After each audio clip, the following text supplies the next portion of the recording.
Hello and welcome. I'm Rawia Alami and this is the Dailies, where we take a look at important news stories, reports, analyses and articles published in newspapers and media outlets across the world.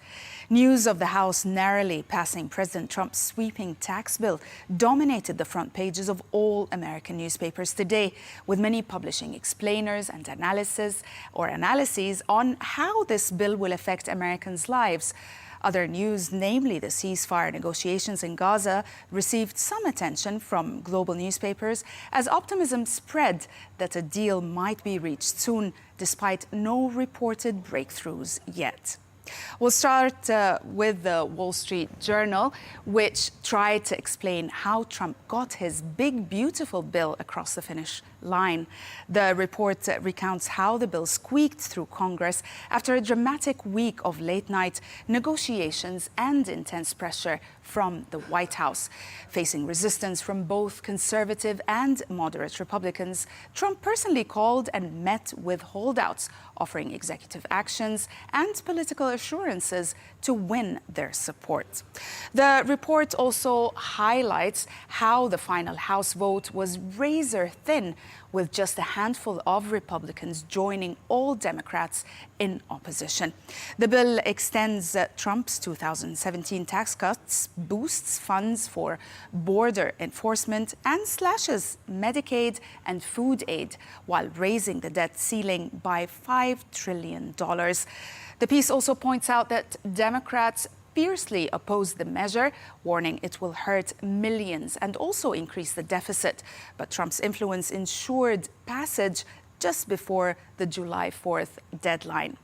The report concludes that the bill's passage cements Trump's grip on the GOP and sets the stage for heated election year battles over its impact. The Washington Post reported on this major story, breaking down how President Trump's massive new bill will impact Americans across all walks of life. The report highlights how seniors will get a new tax deduction but face tougher times finding nursing home care as Medicaid is slashed. Also, families see a bigger child tax credit and a $1,000 baby bond for newborns. But immigrant parents lose access to these benefits. The piece also includes a chart depicting the impact of the bill on different income brackets. As you can see, low-income households keep some tax breaks but lose more in cuts to Medicaid and also food aid, while middle-income families benefit from higher standard deductions and new tax perks, especially in high-tax states. High-income earners get the largest tax cuts, with most savings going to the top, as you can see down here, 20%. Also, Medicaid patients face strict new work and paperwork requirements, risking coverage loss for millions. Tipped workers can now exclude up to $25,000 in tips from taxes, but only in certain jobs. And finally, according to the report, immigrants and college students lose access to key credits and loan forgiveness, making the bill's effects widespread and deeply uneven. Moving on to the New York Times, which highlighted how Democrats see President Trump's sweeping domestic policy bill as a political gift, calling it cruel, fiscally reckless, and deeply unpopular with voters. The report also explains how the bill slashes Medicaid, food aid, and health coverage for millions to pay for extended tax cuts, favoring the wealthy, a move Democrats believe will hurt Republicans in next year's midterms. It goes on to say that the party leaders are preparing aggressive ad campaigns and rallies to blame GOP lawmakers for lost benefits and rising hardship, especially in vulnerable districts. Polls show most Americans oppose the bill, and even some Republicans have criticized its harsh cuts.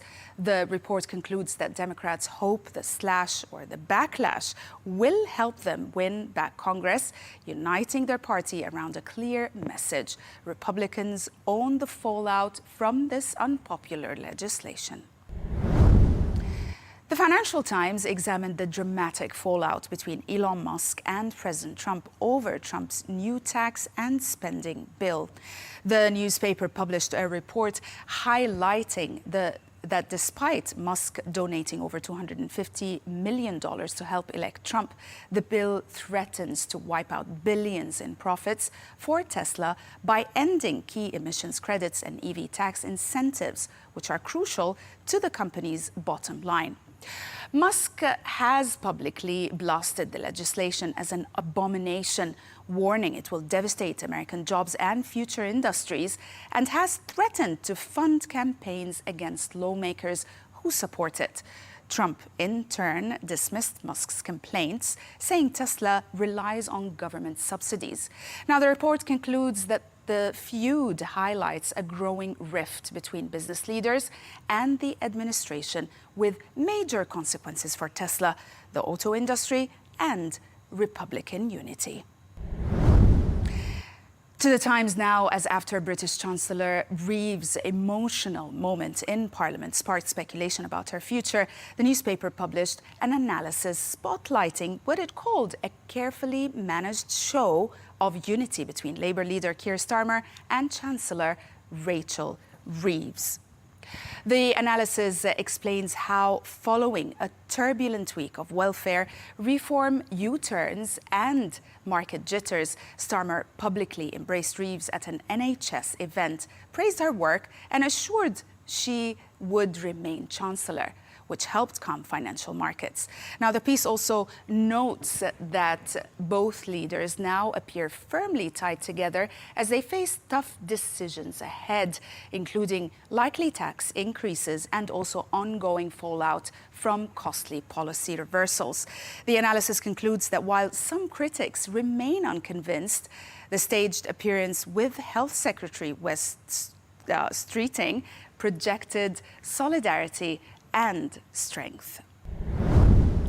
In an exclusive report, the Jerusalem Post revealed that Hamas is actively discussing a new US-backed ceasefire proposal with other Palestinian factions and its leadership, with a formal response expected soon.